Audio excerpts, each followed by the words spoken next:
Drawing easier. Thank you for all.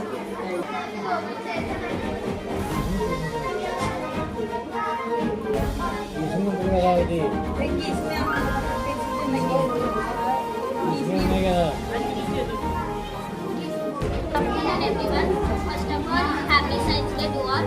My project name is Explanation of Reproductive Organs in Male and Female and Sex Determination. ఇది వచ్చేసి female యొక్క reproductive organ and ఇది male యొక్క reproductive organ. మనకి టెస్టిస్లో ఏంటంటే spells అనేవి ఉంటాయి. ఈ స్పెల్స్ ఎప్పుడైతే ఫీమేల్లో ఉన్న ఎగ్తో కలుస్తుందో అప్పుడు మనకి జైగోట్ అనేది ఫామ్ అవుతుంది. ఇలా జైగోట్ ఫామ్ అయినప్పుడు అది చాలా సెల్స్గా విడిపోయి మనకి బేబీ అనేది ఫామ్ అవుతుంది.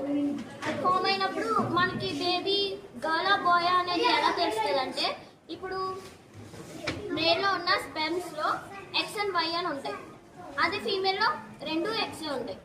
ఇప్పుడు ఫీమేల్లో ఉన్న ఎక్స్ అనే ఎగ్తో మేల్లో ఉన్న వై అనే స్పెర్మ్ వచ్చి కలిస్తే మనకి బాయ్ అనేది పుడతాడు. అదే మేల్లో ఉన్న ఎక్స్తో